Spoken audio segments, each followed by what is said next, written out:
نقوی صاحب، سر جو امتیاز صاحب نے بات کی ہے ابھی، یہی عوام کے ثالثی کا کردار ادا کیا، کوئی شک نہیں ہے پوری دنیا پاکستان کی جو ہے وہ کارکردگی کی معترف ہے، جس طریقے سے پاکستان نے یہ کردار ادا کیا ہے، فریقین کو آپس میں صلح صفائی کروائی اور 47 برس بعد ساتھ میں دونوں کو بٹھایا، امریکہ اور ایران کو. لیکن سر عوام یہ سوال کر رہے ہیں نا، ٹھیک ہے معاملات ہو گئے، عوام کا ریلیف کہاں ہے؟ عوام کو ریلیف کیوں نہیں مل پا رہا؟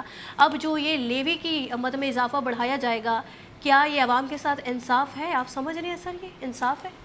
دیکھیں تھوڑا سا میں اس کو ایکسپلین کر دوں جی کہ لیوی کم کر کے کاربن ٹیکس بڑھایا جائے گا، عوام پہ بوجھ نہیں آئے گا، ٹھیک بلکہ جو لیوی ہے اس کو جو حکومت وصول کرتی ہے جی اس کو تھوڑا کم کر کے اور اس کو اس کی جگہ کاربن ٹیکس کو لگا دیا جائے گا. سر، کیوں کان کاربن یہاں سے پکڑے وہاں سے پکڑے، نہیں، بات تو عوام ایک ہی ہوگی قیمت نا. نہیں بڑھے گی. دیکھیں عوام کا تعلق ہے قیمت سے، تو جی پیٹرول کی قیمت نہیں بڑھے گی. ایک بات، صحیح. اگر لوگ شاید یہ سمجھ رہے ہیں کہ وہ 5 روپے کا ٹیکس ہو گیا کاربن ٹیکس تو شاید قیمت بھی 5 روپے بڑھ جائے گی، ایسا نہیں ہے. ٹھیک. اور وہ مجبوری ہے کیونکہ جو ڈونرز ہیں، ورلڈ بینک ہے اور بہت سارے دوسرے ڈونرز ہیں، پاکستان نے ان سے ماحولیاتی بحالی کے لیے بہت بڑے بڑے قرضے لیے ہیں، صحیح. اور انہی شرائط پر لیے ہیں کہ اس طریقے سے آپ کو ٹیکسیشن کرنا ہوگی. حکومت اس کو مینیج کر رہی ہے.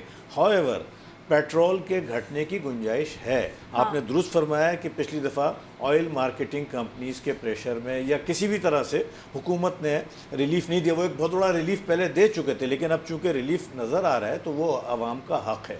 اور جیسے کہ امتیاز صاحب نے فرمایا کہ ایک سڑک سلمان نقوی صاحب آپ کے لیے بہت زیادہ ریلیف دے چکے تھے سر، تو اسی تعداد میں قیمتیں بھی تو بڑھائی گئی تھی نا. سلمان صاحب میں آپ سے ایک گزارش ہوگی کہ یہ بھی پلیز ایڈ کر لیجئے گا کہ ہم نے 2 بڑے بڑے سیمینار کیے یہ ماحولیاتی تبدیلی کے حوالے سے.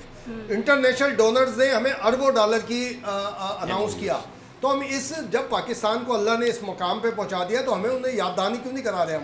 12 ارب ڈالر تو ایک مجھے یاد ہے 10 یا 12 ارب ڈالر تک تو پہنچ گئے تھے ڈونیشن. جناب انہوں نے منصوبے مانگے تھے اور کہ آپ منصوبے دیں. ہم دیکھیں اب پیسے ہمیں ایسے نہیں ملتے، ایک وقت تھا ملتے تھے، بھروسہ تھا.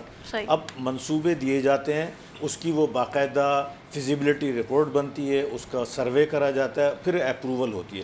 تو بدقسمتی سے کوئی منصوبہ نہیں دیا جا سکا اس پیمانے پر جس طرح سے وہ یقیناً آتے، لیکن وہ اس طرح سے رہ گیا اور وہ بات دب گئی اور ہم آگے چلے گئے. اس طرح کے تو بہت سارے، یعنی ہم نے قرضے لے لیے، جو ہمیں فنڈ مل رہا تھا وہ ہم نہیں لے سکے. نہیں دیکھیں اس طرح تھا کہ بہت سارے لوگوں نے وعدے کیے ہم آپ کو دے سکتے ہیں. پاکستان نے اس وقت ڈیمانڈ کری تھی، مگر آپ ہمیں منصوبہ دیں کہ عوام کی بحثی کے لیے آپ کیا کریں گے، اور پریکٹیکل منصوبہ ہو. تو وہ منصوبہ دینے میں ناکام رہتا ہے. وہاں بیوروکریسی کا فالٹ آتا ہے. جو ہماری بیوروکریسی، بالکل آپ نے صحیح پوائنٹ آؤٹ کرا ہے. میں سمجھتا ہوں SIFC کو بھی بڑی پرابلم آ رہی ہیں، جو ہم نے سنا ہے میڈیا پہ کہ وہ بیوروکریسی کے جو ڈیلینگ ٹیکٹس ہوتے ہیں یا ان کی نااہلیت ہوتی ہے، بہت ساری اور بھی چیزیں ہوتی ہیں جس کو اس کے لیے وہ بہت ساری جگہوں پر پرابلم کریٹ کرتے ہیں اور بدنام جو ہے وہ سیاستدان ہو جاتا ہے. میں بالکل ایگری کرتا ہوں.